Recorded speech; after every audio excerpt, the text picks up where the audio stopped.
Hold on.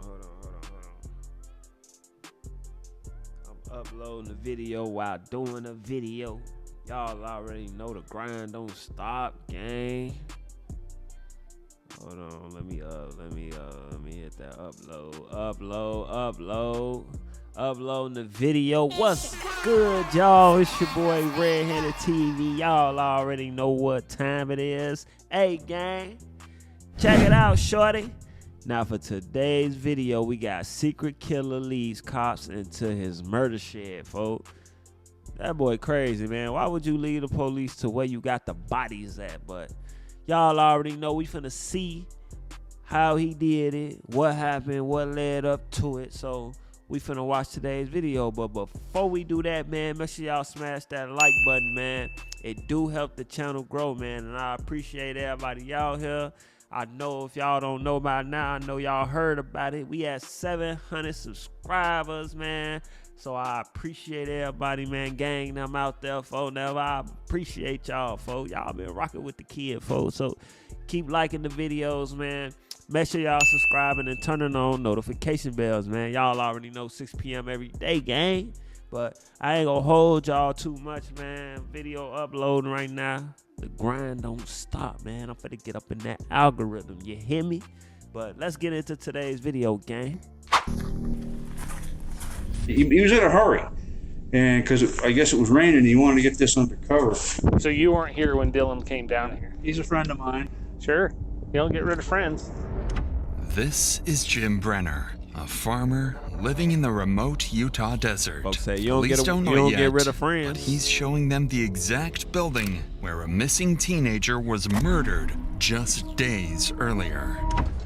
19-year-old Dylan Rounds had left his family to go work on his farm, but after being spotted buying supplies at a local shop, he would vanish without a trace. Strangely, no one in the small, quiet town seemed surprised. Apparently, this was not uncommon. I told that kid to stay the hell out of Montello. But that whole town, though, it's a crazy place. Some other guy pointed a gun in my freaking face.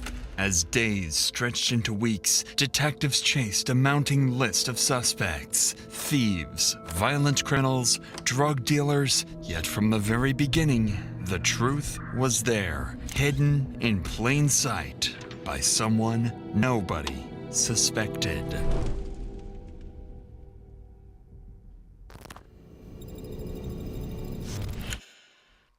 I ain't gonna lie, man. Utah is not the place to be, bro. There's so many racist and just corrupt people out there, bro. I never hear nothing good about Utah, bro. That's the last place I would ever go, bro, especially being a black man. I never want to go to Utah, man. All that polygamy. I used to watch Polygamy and all that shit, bro. I used to see them boys. They crazy out there, folks. It's so much. All I hear is bad shit about Utah, folks. I would never go there, bro. Never. It all began on a quiet evening when police received calls from a concerned family member reporting their son, Dylan Rounds, missing from his farm in Utah. They hadn't heard from him in over 2 days, and when they went to his property to check, there was no sign of him anywhere. A deputy was dispatched to Dylan's farm to meet with his family, but on his way there, he was stopped by a neighbor of Dylan, claiming he might know what happened to him. He's been hanging out over that bar in Montello, and I could give you some names of some scumbags over there, but he's been shooting his mouth off about how much money he's making. And there's one guy, Chase Ventura. He's over there, and he can do anything he wants. He's been robbing, stealing, and everything, and the Elko County Sheriff won't do anything about it. And if you talk to his mother, she knows more about it, but he run into Chase on the Tacoma Road the other day, and Chase kind of scared him a little bit. What's your last name again, Jim? Brenner, Jim Brenner. Well, I'll let you get down there before they disturb the crime scene. Okay, thank you. As the conversation ended, Jim Brenner's strange remark about a crime scene left the deputy curious, since no crime was yet confirmed. It was an unsettling comment that would soon become a disturbing reality. Oh, I smell something. There's something dead in there. For now, though, the deputy took note of this information and continued towards Dylan's farm to speak with his family.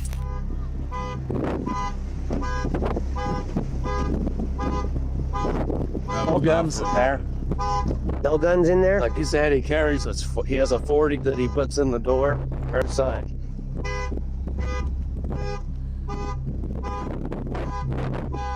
Did you just pop the back window? I broke it out. At first glance, Dylan's red Ford truck appeared oddly abandoned, bearing signs of minor damage. But what concerned his father the most was that Dylan's guns had mysteriously vanished from the trailer, a detail that was strange on its own. Wanting to learn more about Dylan, the deputy turned to speak with his mother. She had her own troubling information to share about Dylan's recent run-in with a local criminal. What does he farm for out here? Himself. What does he farm for? Grain or? Yeah, grain. Grain? Yeah. James stopped me when you guys went around me and was talking to me. He said that you knew something about a run-in he had with a guy named Chase. Yeah, on Wednesday, but they told me that's normal, so... I know a lot of the people that he named from Montello are not good people. I only know of them from what people say. Dylan's mother confirmed her son had in fact encountered Chase Venstra recently, the same person Dylan's neighbor had earlier described as a local thief and criminal. Given what the deputy learned so far, it seemed like Dylan might have unknowingly placed himself in danger. At just 19, he purchased 640 acres of land with his grandfather for an estimated $200,000 to $300,000 and built a reputation for his ambitious dreams of running a huge farm. I just want to give him a round of applause for that, man. That's big. That's a big accomplishment, man. That is crazy. That is big. 640 acres, 640. That's crazy. That's a big purchase, boy. That's big boy purchase. You hear me? But according to his neighbor, Dylan's confidence may have made him a target, as he often frequented rough local bars and talked openly about his financial success. Yeah. After rehashing some more details with Dylan's parents, the neighbor, Jim Brainer, and his close friend, Donald Haitley, arrived to help. Both men knew Dylan well. Jim was living in a trailer near Dylan's farm and occasionally helped him with chores. And Donald was a longtime friend of the family and a supportive mentor to Dylan's farming ambitions. But unbeknownst to everyone at the time, both men knew something more about Dylan's disappearance. Something they weren't ready to share yet. I did get a few. Okay. Last location was 15.4 miles from the boat line tower, which puts him on this back road. So would that hit him walking? Okay, that's, I know my son, and that's the shortest route to his camp. If he walked, that road ends right out here. If he walked, he would have come the corner, cut across this field. But that's his closest cell phone, Pete. Not in town, it's out here. Mm-hmm. Off of that road. The back road into the compound. Can we go down to where it is? Yeah. What time was that? Does it tell you? That was at 14:58. So right after. So just before 3 o'clock. Right after you left. So he must have pulled in right behind you, dropped off the grain truck, and I'm telling you, I bet you he took off walking. How do you get to that road from? So we don't have to go all the way back to Lucerne Pond and over. No, I guess Perfect. okay. Following this lead, they quickly headed to the shed area to investigate. That's when they discovered the first troubling sign of foul play. Dylan's boots were found stained with blood, discarded about 100 yards south of the shed. The deputy immediately secured the boots to send them off for DNA testing and called another deputy to help search the shed and the surrounding property. However, they had no way of knowing that the biggest clue they were looking for was submerged 20 feet deep in a pond nearby. There's just some boots out there they've only been out there for a day or two. You didn't see anybody else around here? I left here about 1:30, went over to Don's, and I was there until about 9 o'clock at night. And when I come back, that truck was here. It's just one thing after another. But he's a friend of mine. Sure. You don't get rid of friends. Those two boots out there, they're brand new. Like they've only been out there. They're the same color leather as your boots, and they're the same ones he wears. So we're just curious of why his boots would be out there. Same size he wears. They've only been out there probably for a day or two. He might have threw them out there. Yeah, maybe he did. Does he know that's a dump out there? Yeah. He does? He's got electronics and shit in there. Maybe, I don't know. Because like I say, he was here. He had to have been here. Brought the truck here. Yeah, that would make sense. Based on Jim Brenner's timeline, whatever happened to Dylan likely occurred between 1:30 p.m. and 9 o'clock p.m., the hours when Jim left the shed to visit his friend, Donald Hately. Police quickly verified Brenner's timeline with his friend Donald, who confirms that they had dinner together during that time. With Dylan's exact movements still unclear, deputies requested a helicopter to scout the area from above, looking for any trace of Dylan. So who owns this right here? That's the guy that he's a partner with. This is where he dropped the grain truck off. Where's this grain truck? It's back into that silver building there. So the big one. Yep. You want to go up higher, Mike, or you could, please? Do it. Damn, that boy doing it big. Nice high orbit. You can look at everything with a camera, and then we'll come back down and see if we see anything with her. After a full sweep of the surrounding area, no sign of Dylan or any indication of where he might have gone was found. In the following days, the search efforts continued, and Daniel's family, alongside local volunteers, joined in. But despite their best efforts combing through the area, they too came up empty. Attention soon turned to the local criminal Chase Venstra. Both Dylan's mother and his neighbor Jim mentioned a recent encounter between the two, making Chase one of the last people to see Dylan alive. Additionally, Chase already had a history of violent run-ins with the law, including a 10-hour armed standoff with police in 2016, and was well known in the area for all the wrong reasons. Luckily for police, Chase had an active warrant related to domestic violence. It was their perfect chance to bring him in for questioning. But when officers arrived at the house to arrest him, Chase was nowhere to be found, potentially already on the run from police. Officers quickly began searching the town, asking if anyone had seen Chase recently. Locals directed them to the Montello Cowboy Bar, a place known to be frequented by Chase. Following this lead, officers headed to check the bar, where they would soon learn that Dylan and Chase's encounter may have been more dangerous than anyone realized. But before we get to that, it's worth noting that incidents like these are not only traumatic for those directly instead. Let's get back to the officers at Montello Cowboy Bar, where a conversation with the locals was about to reveal how Dylan's encounter with Chase may have turned violent. We're trying to find a kid named Dylan Rounds. Oh, I know. We got locals out here looking for him, too. Oh, they went out that way because he was out to loose end. I was hearing Kurt say something about he had a conversation with that Chase kid. Yeah, that's who I'm looking for. Where do we find him? I'm kind of worried about it because if Dylan did walk back from where he left the grain truck and Chase got a hold of him, I'm vulnerable, you know what I mean? Mm-hmm. He's walking back, something bad could have happened because there was a bad injury with a kid just out here that got his face smashed in by the butt of a gun. And the whole camper shell was all bashed in and stuff.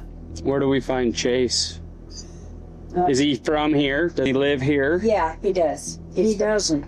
He's from around here. This is where he hangs out. He was staying out here, and he was... Where was he staying at? Big thief in town, and so everybody was after him, and they finally told him to get the hell out of town and stay there. Of course, he came back because he was just seen out here. Everybody on Chase. The bar owner's recap only further implicated Chase Venstra, suggesting that a violent confrontation between Chase and Dylan was more likely than ever. But something else caught the officer's attention when one of the bar owners briefly mentioned another recent incident involving Chase. Sensing there might be more to this, the officer decided to pull her aside for a private conversation. At this point, police still considered Dylan's case a missing person, but what the bar owner detailed next would soon shift this case to one of potential homicide. Why was Chase and him having an issue, do you know? So Kurt told me, and I was overhearing part of the conversation, saying that Dylan was just driving down the road and Chase stopped him and said, "Hey, got some water."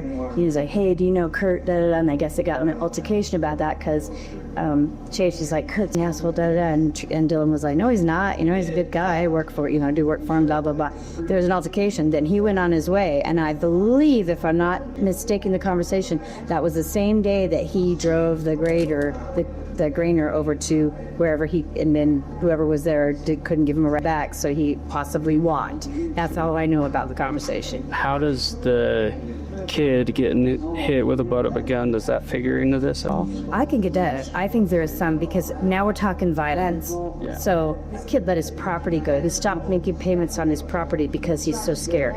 But he woke up to the butt end of a gun into his face. They smashed his camper. How old was he? I don't know, 30s. 30s. Has a family, has kids. He's out here, bought land out here, so I'm trying to homestead. He's not out here. And or if we imagine. Nope, he left to be the property go, he's gone.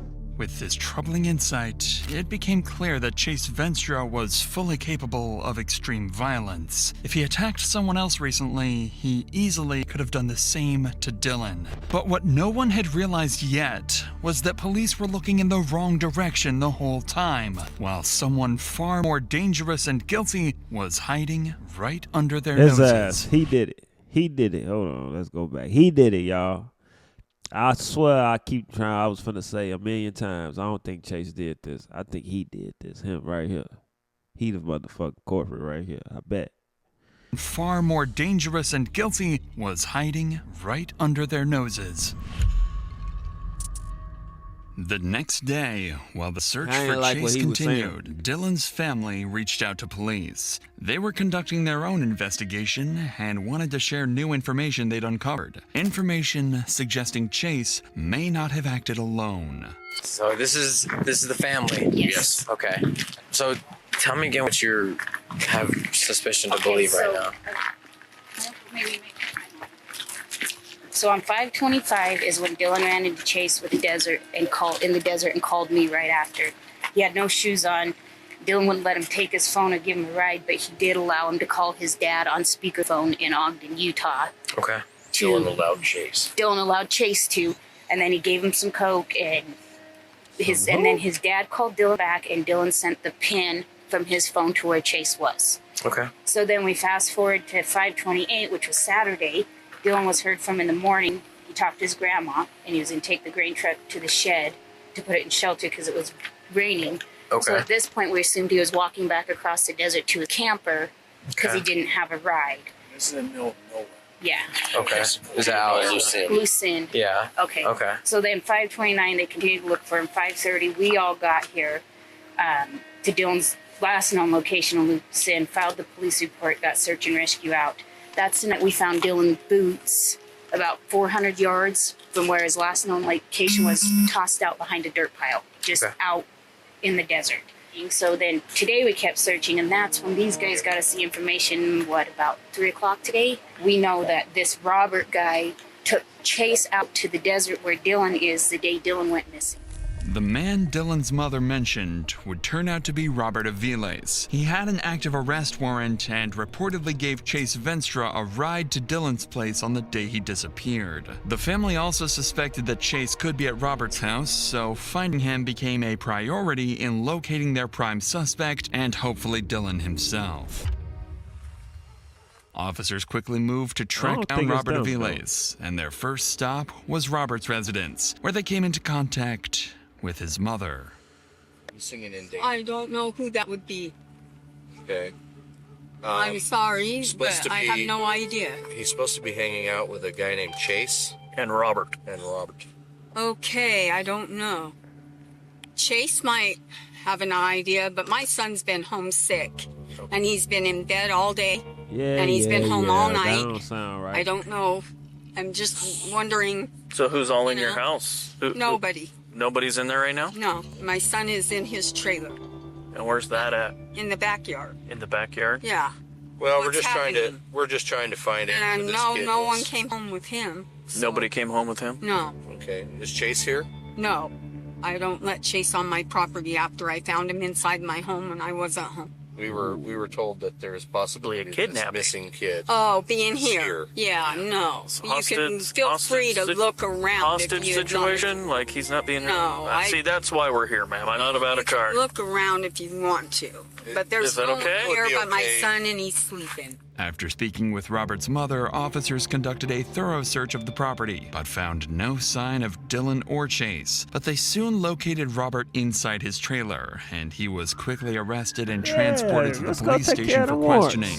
When detectives placed Robert in the interrogation room, they expected resistance and lies, but instead, Robert didn't hold back.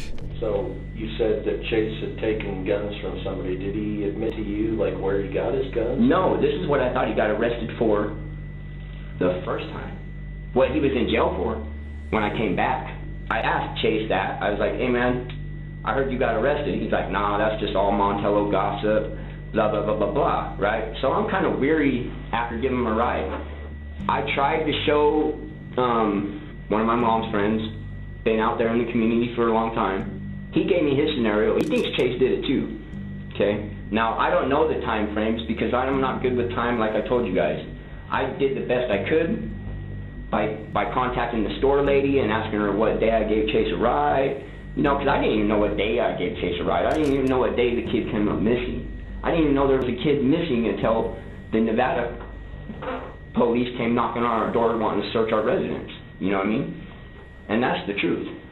Although Robert admitted giving Chase Venstra a ride, he couldn't provide any clear information on Chase's current whereabouts and maintained his innocence throughout the rest of his interview. However, Robert made one thing clear. He believed Chase was involved and might have even killed Dylan.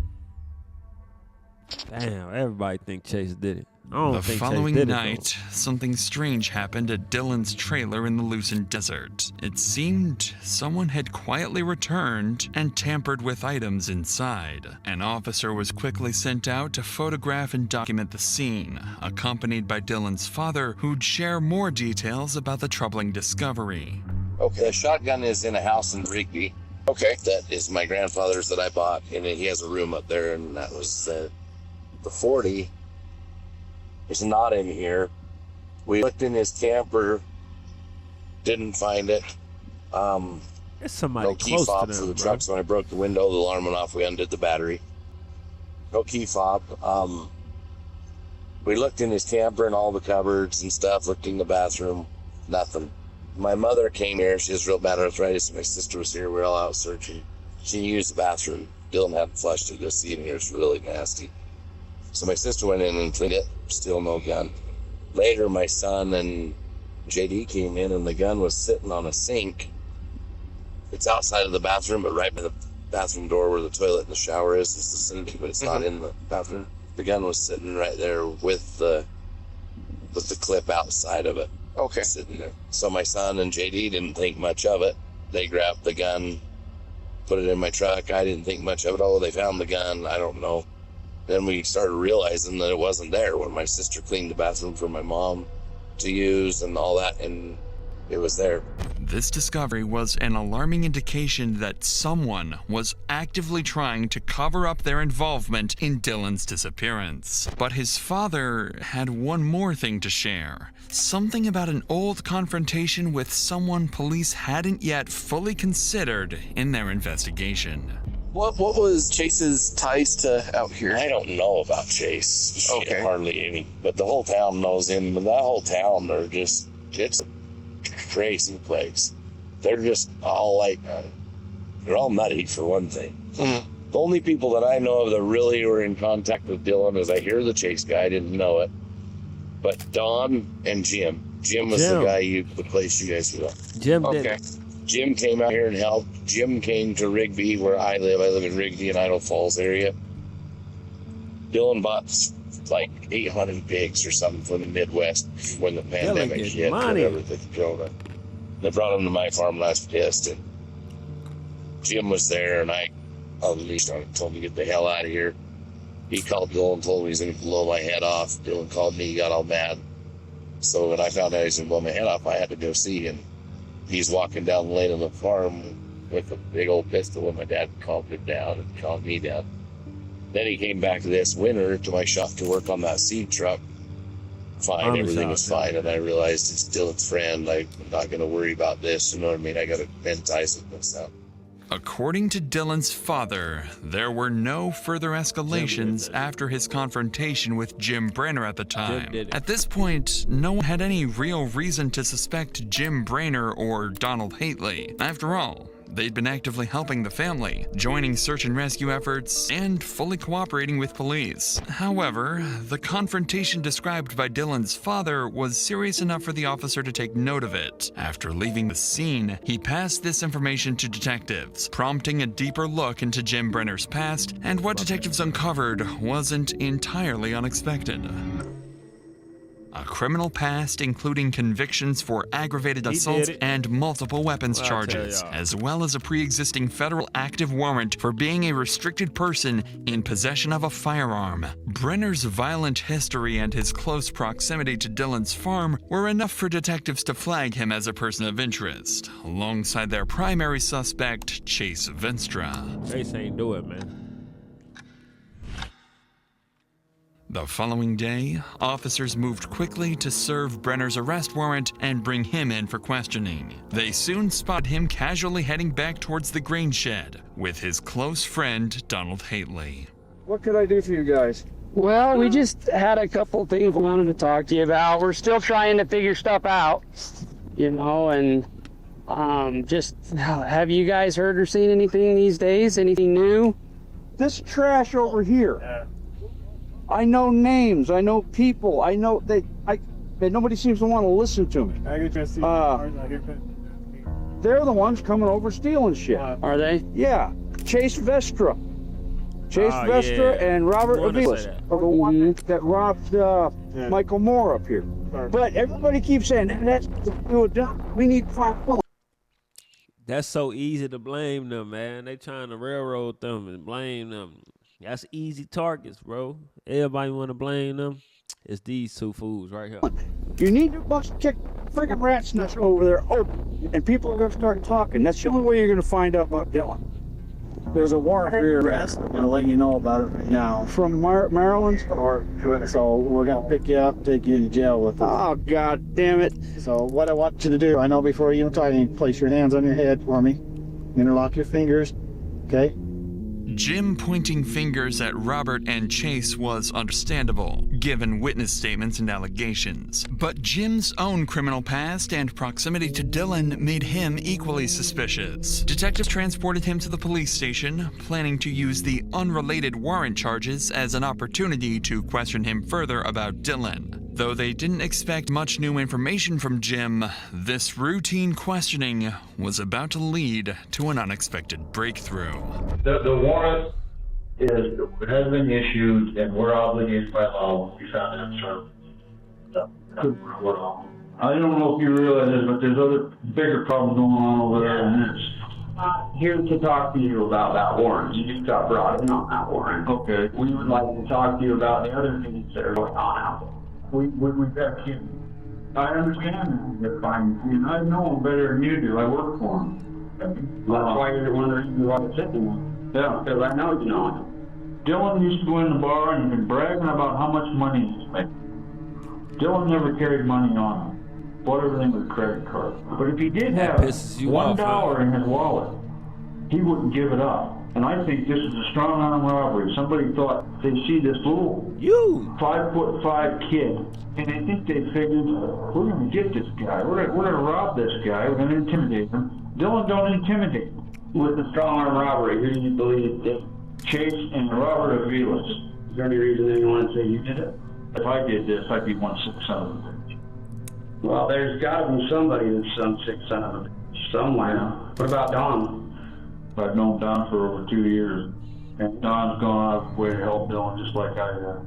As expected, Jim Brainerd's statements remained mostly consistent, and he appeared genuinely convinced Chase Venstra and Robert Aviles had something to do with Dylan's disappearance. But Brainerd had more details to share. Details about Dylan himself and the dangerous individuals he was attracting. Another one, Robert Lee. Just did 10 years in prison for strong arm robbery. Lo and behold, about 3 weeks ago, a fellow from Salt Lake that bought 10 acres of land over in Montello, 2 guys went into his trailer, beat him up with a pistol, whipped him, robbed him, took his cell phone, and made it so his vehicle wouldn't run. He had to walk into town to call the police. There's a lot of shit going on in Montello. Is he the one that they talk about being pistol whipped with the butt of a gun? Is that the one? Is that somebody different? I think it's the same person. Brenner would go on to mention several other people, mostly convicted criminals from the area who could have had strong motives to rob or even kill Dylan. Clearly, he wasn't exactly narrowing things down for detectives, but at least he appeared fully cooperative. However, in just moments, Brenner would let something slip. Something that would unintentionally place him right at the center of the suspect pool. Dylan, the shy kid. His world revolves around tractors, farming. I mean, he had a couple guns that his dad gave him, and he had a shotgun, and we found that. That's up in Rigby. You found it? But he always carried that in the back seat.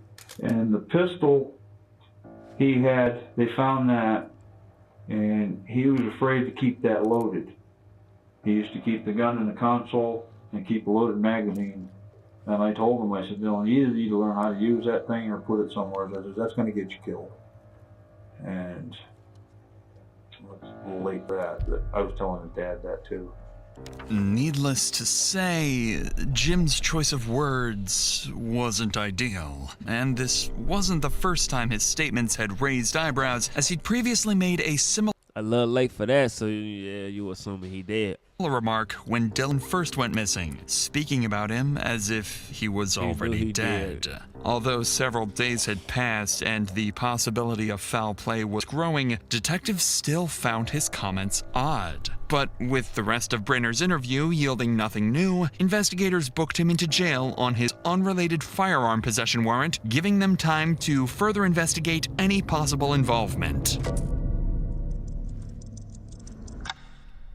Shortly after Jim Brenner was taken into custody, officers finally located Chase Venstra and arrested him on his unrelated warrant out of Montana. Detectives wasted no time bringing him in for questioning, but in this first interview, Chase flatly denied any involvement, insisting locals were spreading false rumors to frame him. With no hard evidence, investigators booked him into jail, but with a strategy in mind. They placed him in a cell directly above Jim Brenner, quietly hoping they would interact, and at one point, one of them might talk or slip up. Pretty quickly, this tactic paid off when Chase reached out to detectives for another interview, claiming he knew exactly what happened to Dylan and could solve the entire case.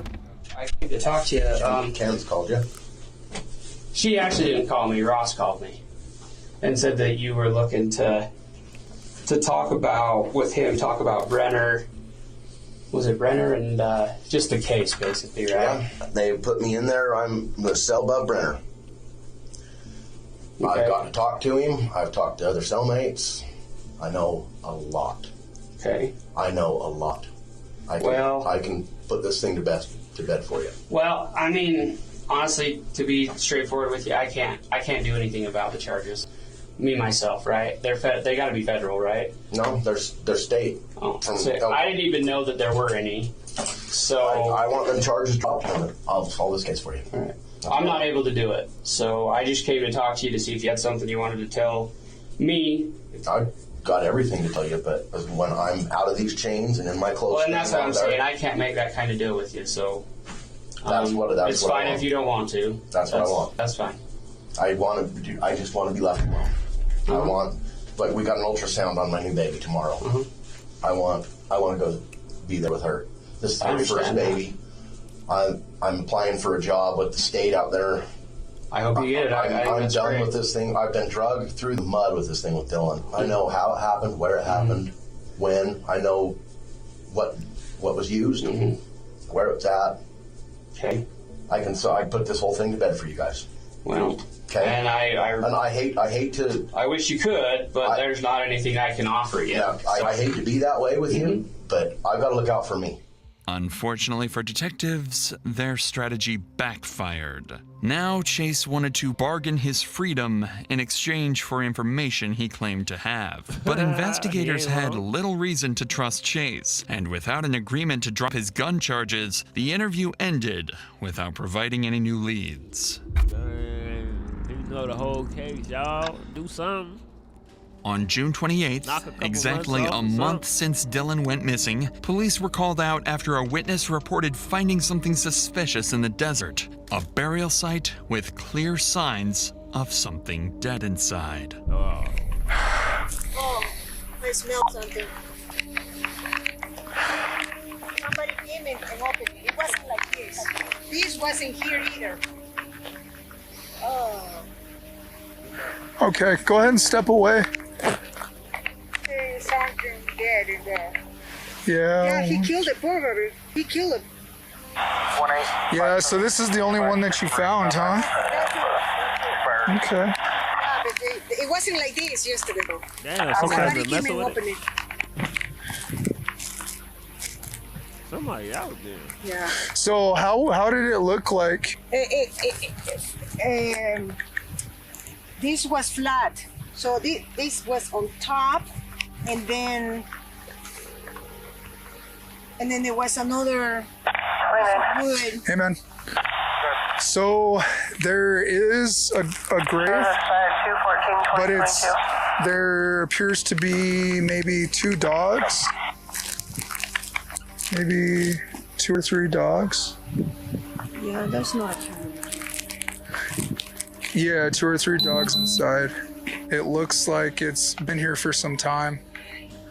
But the person, the RP is telling me that it didn't look like this yesterday, that somebody had come over and opened it up for some reason. I do have some footprints around this too. Yeah, y'all walking all over. The burial over. site contained dead dogs buried beneath. Not exactly what police were expecting, though it meant there still might be hope for Dylan. Just as the investigation began to settle back into a frustrating standstill, police received a call from someone they knew well. Jim Brainer's close friend, Donald Haitley. He'd been around since the early days of the search, helping the family and cooperating with officers, but now, weeks into the investigation, he wanted to speak with investigators, claiming he had important information to share, something he'd kept hidden ever since Dylan vanished. Detectives immediately arranged to meet with Donald, where they would finally uncover one of the first truly damning clues in the case. Oh, I'll tell you something. Okay. I really don't think it has anything to do with anything. You guys found ammunition and stuff with Jim's. Yeah. And using white powder and fizz in the stick. Yeah. But he figured that would be a reason to poke you or some stick or say whatever. So he brought us black powder rifles over black powder. Okay. Thank you. I appreciate that. Where are those? I put one behind my bed. My bedroom, the other one's laid up in the corner next to the table on the couch. When did he bring them? After Dylan? Oh yeah, definitely after. Why? Basically safety. Rental. Last time, they had him in holding for over a year, and when he got out, everything he had was gone. Everything. I can't ask you what's going through Jim's head at that time, but what's going through yours when he brings you his rifles and a 6-gun? Honestly, it looked like he was scared that, he was going to be detained for 6 months or a year and lose everything he had. He said, no, he had no idea what happened to his horses last time. Okay. All his gun, everything he owned disappeared. So why do you think he's going to get detained, or why does he think he's going to get detained for 6 months? Just because he's a felon and he could be held. Yeah. So he knows he's a felon, he knows he shouldn't have them, and so he... Well, I don't know. According to him, a black powder primitive weapon is not considered a firearm. Now, if he'd brought me a firearm, I'd have said no. Okay. So sometime after, Dylan, do you remember how long after? I mean, it's only been 3 weeks now. That seems like forever. I wish that kid had just come walking down the road starting to kick his butt. I wish too. But the longer this goes, the less likely that looks. Yeah. Donald's admission couldn't have come at a worse time for Jim Brainer. Although Donald explained that Jim hid the guns at his place out of fear of losing them, the timing was deeply suspicious. And for detectives, this was enough to place Brainer at the center of suspicion alongside Chase Venstra. Following this discovery, the firearms were seized and Jim Brainerd picked up an additional firearm possession charge, keeping him in jail as the investigation continued. But detectives still lacked concrete evidence against anyone, and crucial DNA results from the bloody boots found near the shed were yet to return. It seemed like the case might stall for a while. Man, y'all know who got the answers. Over a year would pass with detectives quietly making progress, including crucial DNA results, but still no sign of Dylan himself and no one held responsible. That is, until December 2023, when investigators got a call that would change everything. Jim Brainerd's cellmate, who'd spent months locked up alongside him, claimed to know exactly what had happened to Dylan. Why you in jail and telling everybody, and they better not get him a deal, but they ain't get Chase a deal. They bogus. Detectives quickly arranged an interview, expecting another bargaining scenario similar to Chase Venstra's. But what the cellmate would reveal instead was a chilling murder confession. Mr. Brock, how are you doing, sir? Good, thank you. So they had said that you wanted us to come back, that you had more information? Yeah. Or did you have information before that you just didn't give us all of it? No, I didn't really have a whole lot of information then. Okay. I got plenty of information now. I got information that would probably help maybe even keep him cutting the deal that he wants to cut the deal with. Okay. On his right hand, nobody has noticed, he's got a bite mark. Really? He's got a bite from Dylan Rounds. The 22 is what killed Dylan. Two shots. 22? Yeah, the 22. Did he tell you that? Yeah. The story tell you that? Like 3 days ago. Go through that. He said it was like 6 o'clock in the morning. He was in there taking shit, and then he heard a diesel truck drive by the place he was staying in. And when he got out there, he had his 45, a gun that he put in a fold-over holster. And Dylan had picked it up off the sawhorses that he'd thrown his stuff all around, moved it up so he could put the truck in the shed. To the shed, okay. Yeah. And Dylan was holding the 45, and he said he got really pissed off at him and started yelling at him and telling him get the fuck out of there. And Dylan took the gun and fired it right beside his ear. That's why he can't hear out of his right side ear. Okay. He said he grabbed for the gun and was fighting for it. He said they ended up on the ground. And Dylan ended up shooting himself in the leg with 45. And then he said that while they were fighting, the gun got fired like 2 or 3 times. He said there's a bullet hole in the side of the building out there you can see. He said when you guys was out there talking to him and standing in the shed or something, standing out there, he said he was sitting there looking at it. And then he showed me a scar on his thumb too, where he had stuck his hand in the gun that was trying to keep Dylan from firing it again, but he was clicking it, and his whole right hand was damaged at one time. Okay. But the bite mark is evident, very seeable, and the body is somewhere right there close by. He said he's seen tire marks over it where you guys have been driving. Somebody's been driving on it. Did he give you any indication of where? There's a lot of country out there. Yeah, he said it's in the high desert. Did he say that it was close to where he killed him? Yeah, it's close. It's close somewhere there. Where he killed him? And he gave like a 25-mile circumference. Oh, so quite a ways. Yeah. Okay, so he heard Dylan drive by in his truck. Dylan had backed the truck into the grain shed. No, he said the truck was still parked out. So it wasn't backed in yet? Yeah, no, it wasn't backed in. And that's when they had the fight. They had the fight and they were going on in there. He said that the round on the gun got turned. He said he heard it turn. Like it was a revolver? Yeah.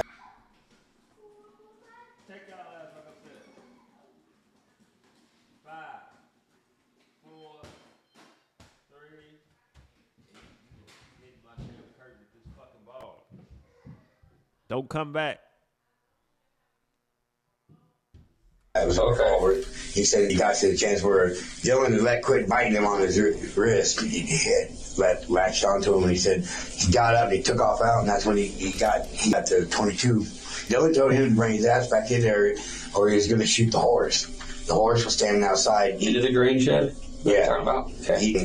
The horse was standing out there eating grain out of the back of the truck. And then, from what you're saying, did he run back to the trailer and get the 22? He said it was behind the bags, some grain bags. He said he took 3 shots at him, and they're all headshots. He said one of them grazed Dylan on the side of the face. He pointed just like this to the side of his face, so it could have been red. I couldn't tell you if it was right side or left side. But then he said 2 more shots and shot Dylan in the head. And that killed him? Yeah. And then what did he do? Then he said he burned all his clothes. He said after he took care of everything, he burned all the clothes.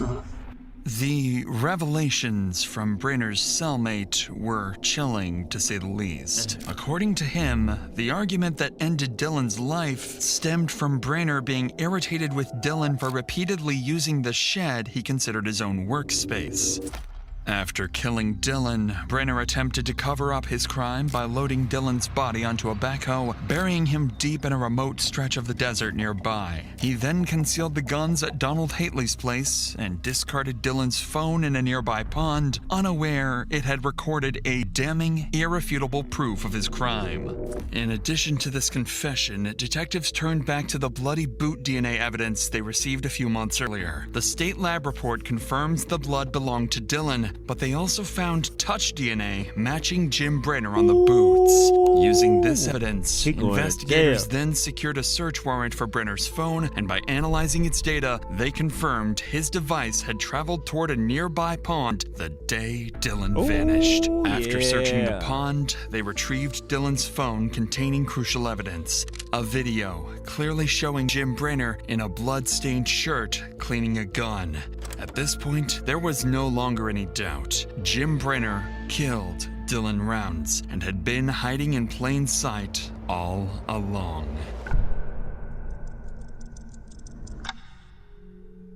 Despite the overwhelming evidence, Brynner still sought to negotiate. Prosecutors were preparing for an aggravated murder trial, but still lacked Dylan's body, so Brynner offered prosecutors a deal. He would reveal the location of Dylan's body in exchange for reduced charges. In spring of 2024, Brynner guided law enforcement to Dylan's remains in the Lucerne Desert. The burial site was several miles from the Greenshed property and was so well hidden that investigators had driven over the spot during earlier searches without noticing it. Inside the grave, they located Dylan's skeletal remains. Only bones and fragments of his clothing survived.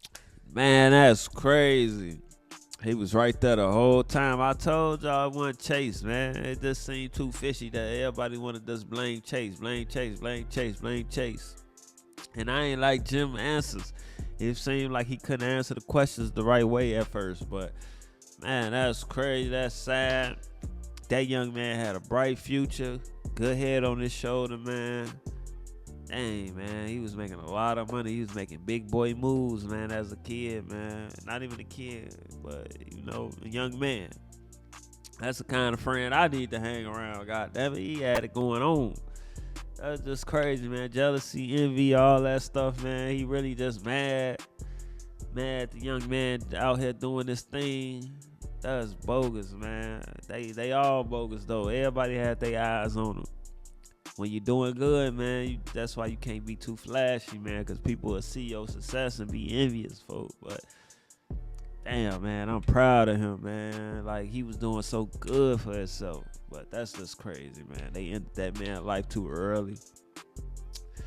That's crazy, man, but y'all already know, man. If y'all like today's video, make sure y'all hit that like and subscribe button. I appreciate y'all, man, a lot, man. We've been going up. We at 700 subscribers, folks. We going crazy, man. So keep the love coming, man. We gonna keep working, man. Y'all already know 6 p.m. every day. We dropping a new banger, man. So I need y'all love and y'all support, man. I already know, man. But y'all know I appreciate y'all, man. I love y'all, and we gonna be back, man. We out of here, gang. Yeah. I want the money and the cars. I don't want the fame, nigga. Fame. My life won't be the same, but I want